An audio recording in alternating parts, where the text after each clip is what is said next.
Friends, welcome back to our channel. எல்லோரும் எப்படி இருக்கீங்க?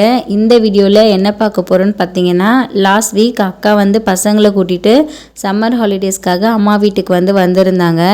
ஸோ அவங்க கூட போய் இருக்கணும்னு சொல்லிட்டு ஹஸ்பண்ட் கிட்ட வந்து கேட்டிருந்தேன். சரி இருந்துட்டு வான்னு சொல்லிட்டு கூட்டிகிட்டு போய் விட்டுட்டு வந்திருந்தாரு.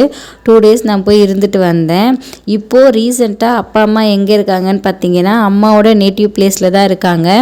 இந்த ஊர் பார்த்தீங்கன்னா அம்மா வந்து பிறந்து வளர்ந்த ஊர். ஸோ இந்த ஊரில் வந்து எங்களுக்கு நிறைய மெமரிஸ் இருக்குது. பாட்டி வீட்டு ஃபங்க்ஷன்ஸ்க்கு நிறைய போயிருக்கோம். இப்போது ரீசெண்டாக இங்கே தான் இருக்காங்க. அம்மா வந்து இப்போ இங்கே என்ன பண்ணுறாங்கன்னு பார்த்தீங்கன்னா, இங்கே வந்து ஒரு தாத்தாக்கு சமையல் செஞ்சு கொடுத்துட்ருக்காங்க. அவர் வந்து ரிட்டையர்ட் போலீஸ் ஆஃபீஸர். இப்போ வந்து அவர் நேட்டிவ்லேயே வந்து செட்டில் ஆகிட்டார். அவர் வீட்டை சுற்றி பார்த்தீங்கன்னா தோட்டத்தில் நிறைய செடி கொடி மரம், அதுக்கப்புறம் பம்பு செட்டெல்லாம் இருக்குது. பசங்க வந்து போய் பார்க்கணுன்னு கேட்டுகிட்டே இருந்தாங்க. ஸோ அவங்க வீட்டுக்கு தான் வந்து நாங்கள் இப்போ போயிட்டுருக்கோம். போகிற வழியில் பார்த்தீங்கன்னா செம்பருத்தி பூ இருந்தது. அதை பார்த்ததும் குட்டி பாப்பா வந்து வேணும்னு கேட்டால் red colour yellow colour 2 colour இருந்தது. ஸோ பறித்து கொடுத்தேன். பசங்களுக்கு வந்து இது ஒரு டிஃப்ரெண்ட் எக்ஸ்பீரியன்ஸ்.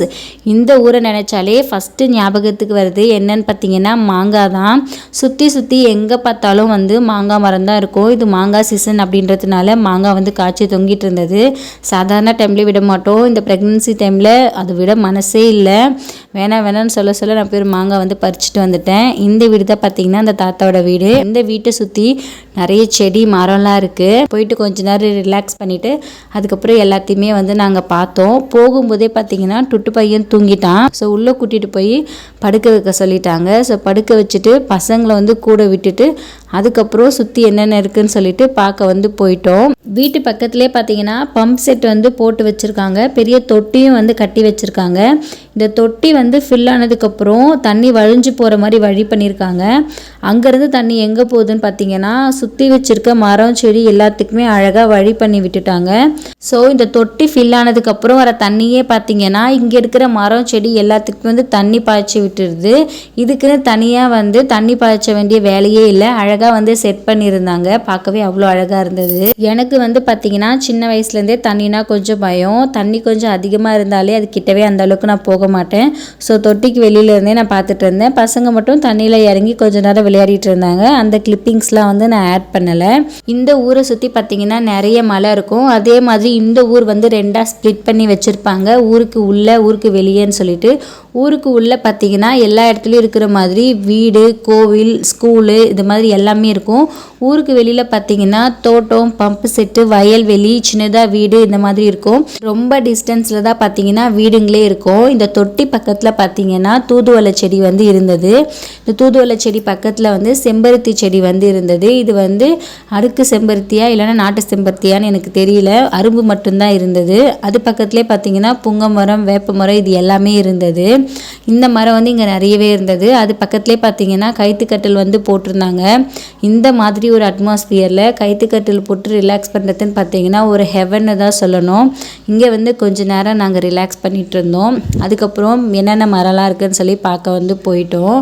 நிறைய தென்னை மரம் வந்து வச்சுருந்தாங்க. அப்புறம் பப்பாளி மரம் வந்து இருந்தது. சின்ன மரத்துலேயே பார்த்தீங்கன்னா காய் வந்து காய்ச்சிருந்தது. அதுக்கப்புறம் முருங்கை செடி வந்து வச்சுருந்தாங்க. உடச்சி விட்டுருந்தாங்க போல இருக்குது. இப்போ தான் துளுத்து வந்திருந்தது. அதுக்கப்புறம் வாழை மரம் வந்து இருந்தது. அதில் வந்து வாழைக்காய் இருந்தது. வாழைக்காய் பறித்து தரேன் பஜ்ஜி போட்டு சாப்பிட்றீங்களாமான்னு அந்த தாத்தா கேட்டார். நாங்கள் வேண்டாம் தாத்தா அப்படின்னு சொல்லிட்டோம். அதுக்கப்புறம் பார்த்திங்கன்னா கொய்யா செடி வந்து இருந்தது. அதுலேயே வந்து பிஞ்சுலாம் இருந்தது. ஆனால் இன்னும் காய் வந்து பெருக்கலை. இவ்வளோ இருக்குது. மாங்காய் மரம் எல்லாமே இருக்குமா? கண்டிப்பாக மாங்காய் மரம் இருக்கும். இது வந்து குண்டு மாங்கான்னு சொல்லியிருந்தாங்க. அப்படியே கொஞ்சம் தூரம் போனால் பக்கத்தில் வந்து ஒரு மரம் இருந்தது. இது வந்து பார்க்கறதுக்கு டிஃப்ரெண்ட்டாக இருக்குன்னு சொல்லி அக்கா வந்து நின்று பார்த்துட்டு இருந்தாங்க. இந்த மரம் என்னன்னு தெரிஞ்சால் கண்டிப்பாக கமெண்ட் பண்ணுங்கள். அதுக்கப்புறம் அது பக்கத்துலேயே பார்த்தீங்கன்னா கருவேப்பிலை செடி வந்து வச்சுருந்தாங்க. இதே போல் நிறைய வந்து மாங்காய் மரமே 2-3 இருந்தது. தென்னை மரம் நிறைய இருந்தது. முருங்கை மரம் இதெல்லாமே நிறைய வந்து இருந்தது. அதுக்கப்புறம் அம்மா வந்து டீ போட்டுட்டு கூப்பிட்டாங்க. அக்கா போய்ட்டு எங்கள் 2 பேருக்கு டீ போயிட்டு எடுத்துகிட்டு வந்தாங்க. இந்த சைட் பார்த்திங்கன்னா நிறைய பூச்செடியெல்லாம் இருந்தது. அலரிப்பூ செம்பருத்தி பூ இன்னும் நிறைய பூ வந்து இருந்தது. ஸோ அதெல்லாம் பார்த்துட்டு வந்து டீ குடிச்சிட்டு இருந்தோம். நான் வந்து டீ குடிச்சிட்டு இருக்கும்போது அங்கே இருந்த செம்பருத்தி பூ வந்து பார்த்தேன். அந்த பூ வந்து பார்த்திங்கன்னா கொஞ்சம் டிஃப்ரெண்ட்டாக இருந்தது. ஐ திங்க் இது வந்து ஹைப்ரிட்னு நினைக்கிறேன். இது வந்து நான் ஃபர்ஸ்ட் டைம் வந்து இந்த பூ வந்து பார்க்குறேன். ஸோ அதை வந்து காதில் வச்சுட்டு வந்து ஃபன் பண்ணிகிட்டு இருந்தோம். ரொம்ப நாள் ஆச்சு இது போல் அக்கா கூட வந்து டைம் ஸ்பெண்ட் பண்ணி. ஆஃப்டர் மேரேஜ் ரொம்ப வந்து டிஸ்டன்ஸ் ஆகிட்ட மாதிரி தான் இருக்குது. டீ குடிச்சிட்டு பார்த்தீங்கன்னா கிளம்பிட்டோம். ஈவினிங் வந்து ஆக ஆரம்பிச்சிருச்சு. ஸோ இருட்டுறதுக்கு முன்னாடி வீட்டுக்கு போகலாம் அப்படின்னு சொல்லிட்டு கிளம்பிட்டோம். கிளம்பும்போது பார்த்திங்கன்னா குட்டி பையன் எழுந்துட்டான், போகும்போது ஃபுல்லாக தூங்கிட்டே இருந்தான். ஸோ எதுவுமே பார்க்கல. வரும்போது முழிச்சிட்டான்னு சொல்லிட்டு அக்கா வந்து மாடு கோழி இது எல்லாமே காட்டிட்டு வந்தாங்க. இந்த ஊரில் பார்த்திங்கன்னா நிறைய பால் வியாபாரம் தான். அதனாலேயோ என்னவோ நிறைய பேர் வீட்டுக்கு வெளியில் பார்த்திங்கன்னா பசுமாடும் கண்ணுக்குட்டி இருக்கிற மாதிரியான ஸ்டாச்சு வந்து வச்சுருந்தாங்க. வீட்டுக்கு போகும்போது பசும்பால் வாங்கிட்டு வந்து நாங்கள் வீட்டுக்கு போயிட்டோம். அன்றைக்கி நைட்டு அப்பா வேலை முடிச்சுட்டு வரும்போது பஜ்ஜி வந்து வாங்கிட்டு வந்திருந்தாங்க. ஸோ அதை வந்து எல்லாருமே ஷேர் பண்ணி சாப்பிட்டோம். அதுக்கப்புறம் மல்லிப்பூவும் வாங்கிட்டு வந்திருந்தாங்க. பேசிகிட்டே பூ கட்டிட்டு நைட் வந்து சாப்பிட்டு தூங்கிட்டோம். எங்களுக்கு வந்து டே இன்றைக்கி இப்படி தான் போச்சு. Please subscribe. தேங்க்ஸ் ஃபார் வாட்சிங்.